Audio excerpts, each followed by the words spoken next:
Hello, my name is Jamie, and today I am doing a book review on Henry Reed Incorporated by Keith Robertson. Never heard of this author before reading this book. This book was recommended by our homeschool curriculum for my oldest son. We are doing this during our summer reading, and it was a fun book. It really was. Just from the cover, it wasn't something that I would normally pick out for myself, but I did have fun reading it alongside my son. He is old enough that he just reads the books by himself now, but I also read the books to make sure that they're quality books that he's reading. And while this didn't have a lot of moral lessons, it was clean, absolutely clean, and it was humorous and fun. So it was a nice break from all these books that have hard lessons to be taught. It was just a breather and a lot of fun to read. So the story is about Henry. Some people call him Hank. He's the main character. He lives in Naples with his parents, but for the summer, he goes to school in Naples as well. For the summer, his parents sent him back to America to live with his aunt and uncle to kind of have a break from the European life and to experience life in America. So he came back and spent the summer with Uncle Al and Aunt Mabel, and he made a friend with a little girl named Midge. And actually, before he made friends with Midge, he decided to start this research business called Henry Reed Incorporated. And it's just different types of any type of research that people in the neighborhood want him to do. I still don't quite understand how that can be a business, but he made money over the summer. And as he was painting his sign, the Henry Reed Incorporated sign on this barn of this lot that he's going to use for his company, he meets this girl named Midge, and she wants to be a part of his company, but he said she can't because she needs to contribute something. There's this whole thing with rabbits, and I don't want to go into it in this review, but there's a whole way that she can be a partner in Henry Reed's little business. So they start this business together, Midge being the unofficial partner.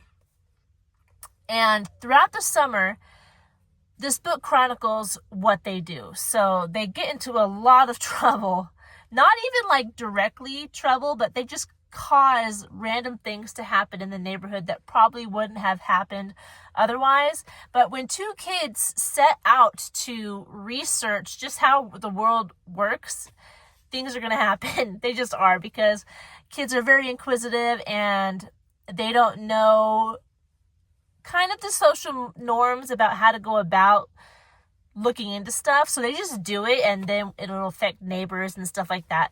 I know this may be a little vague, but that's what happened in this book. So they dealt with turtles, rabbits. He found a dog, and that dog ended up following around all summer. They dug up worms and sold those. There were just some pigeons that were living in his barn, and they sold those. They hunted for truffles.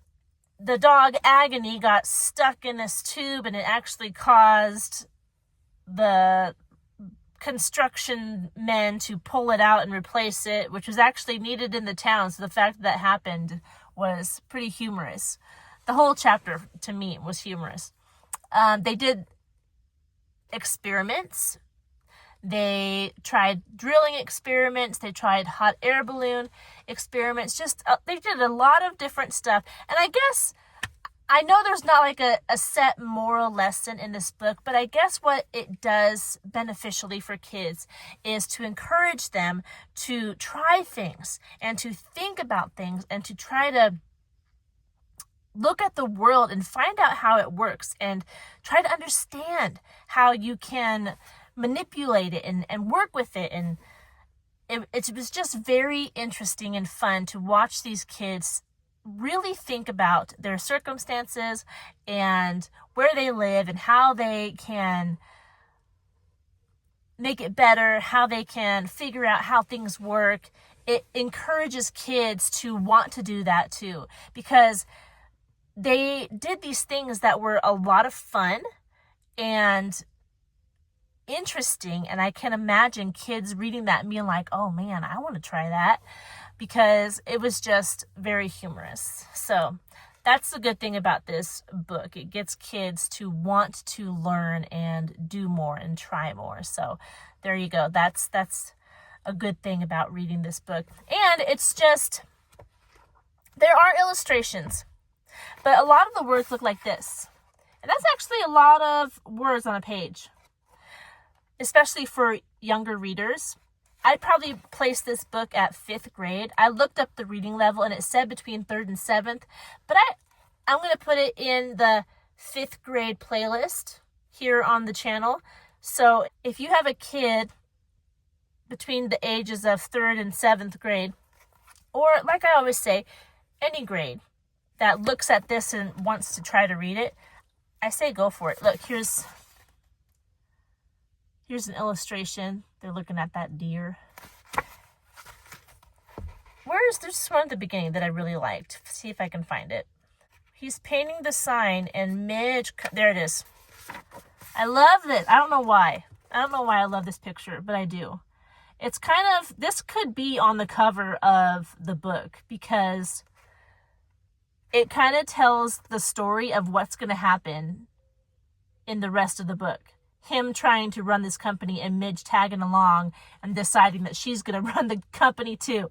So there are 239 pages. It is not difficult reading, at least for a 5th grader.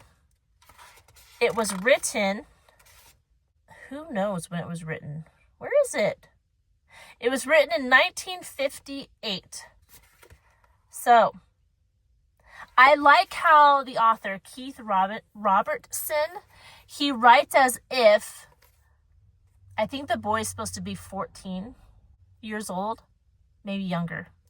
But he writes as if this kid is writing in a journal. There's no like chapter 1, chapter 2, but there are chapter breaks. And the chapter break is when he starts a new journal entry. So it says Friday, June 28th.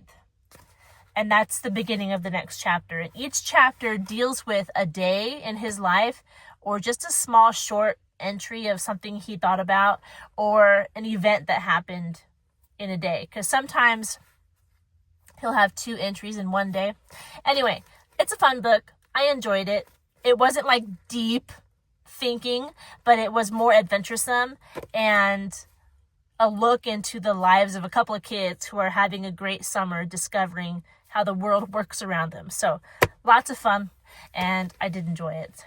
I think that's all I have for this book. I was trying to think on the fly while I was making this review just now of what I wanted to include in it. And I think I got everything. We talked about the illustrations, how many pages, when it was published, reading level, story. I think I got everything. That's it. That's all I've got. I've decided. I hope you're doing well. I hope you had or are having a great summer. I never know when I'm going to post these videos. I'm filming this, I think it's July 15th right now. So we're in the middle of summer, and it's beautiful. I'm looking at my sunflowers out here and just enjoying it. I hope you are too. And I hope you're doing well.